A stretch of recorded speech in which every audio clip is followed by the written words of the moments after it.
Welcome back to another Gaming Memories video. Here we're actually taking a look at a vehicular combat game known as Impact Racing. That would be primarily similar if you've played the likes of Twisted Metal, where you can race but you're also trying to destroy other vehicles along your route as well.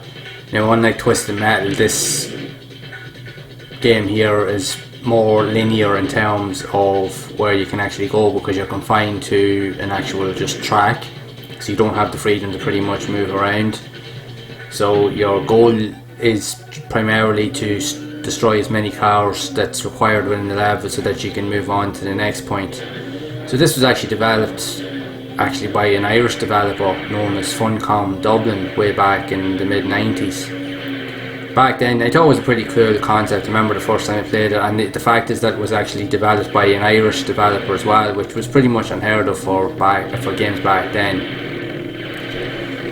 It also kind of reminds me of an old game I remember playing on the old Sega Master System that I had years ago as well. It was called Fire and Forget 2, which had a similar kind of idea where you were actually driving around a similar kind of linear tracks, and your goal was literally to destroy as many cars and blow them up within the time frame in order to progress to the next level. And it was actually, I remember that game was quite difficult, so this here is kind of a very similar kind of idea. But it also does remind me of other games, like of old racing games. I remember even from the old Amstrad and Commodore and stuff like that, even back in the day. I know essentially they were in 2D, but they had similar type of ideas and so forth. I remember we actually rented this out, myself and my brothers and that, because we used to rent out the PlayStation for the first couple of months after. Originally when I first had played the PlayStation, we couldn't afford to buy one of our own at that time, so what we used to do is our parents would give us some pocket money during the week for obviously doing chores around the house and stuff like that. So that would be our incentive to try and get a bit of money together so that we could actually rent the PlayStation out. And local place around by us used to rent out the PlayStation at the weekends and stuff like that. He had a few of them in the shop, and he'd always keep one for us because he always knew that we were actually going to be around to rent one out, which was pretty sweet. So we had actually a lot of games, but on this particular game here we decided to actually try and give it a go, because we said, right, we're going to try this weekend and try and play a few different games, because we were so used to just all we were literally doing was just playing Resident Evil for months. Is right, we need to go and just try a few different games here. And the boys were like, oh, should we get this one here and see what it looks like? It actually looks okay,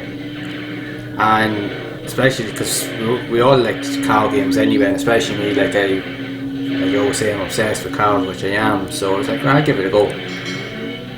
Played it, and I have to say now, it took a while to get into it, I will admit. And if I'll be honest, actually, even though it's playable, it definitely is, and you can get into it, we did find it a little bit on the repetitive side as well, because it was very, very difficult actually to get into. It isn't the type of game that's beginner friendly in terms of that you can pick up and play it, but if you want to get really far and get good at it, it's going to take a lot of practice.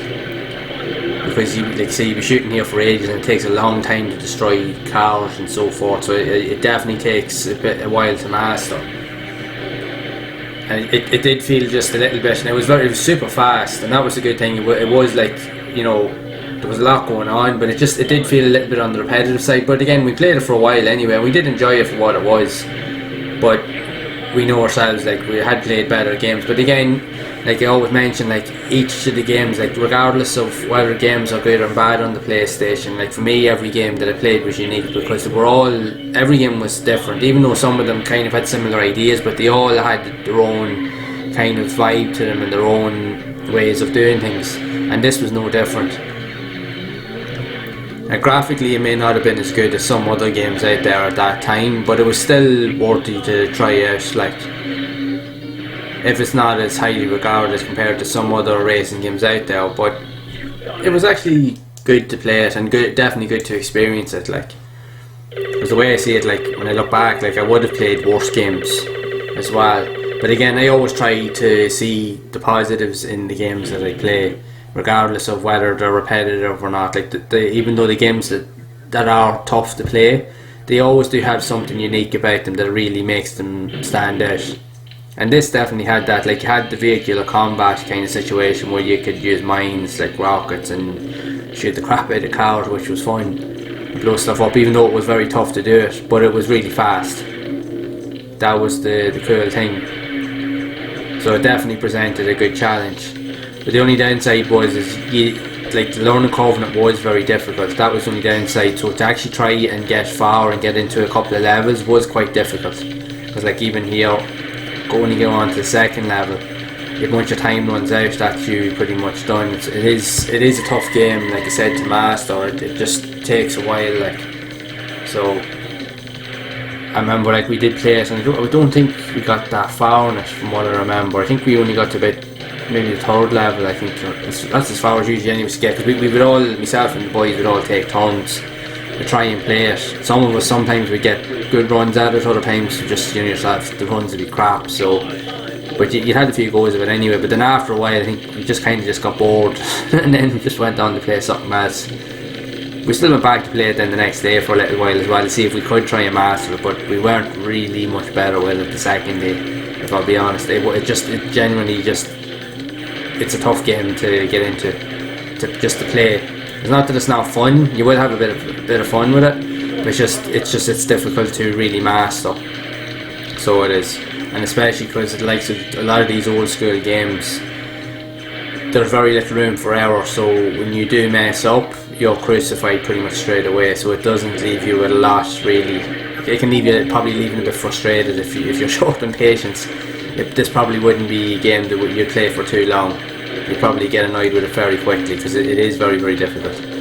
But on saying that, it's not a bad game.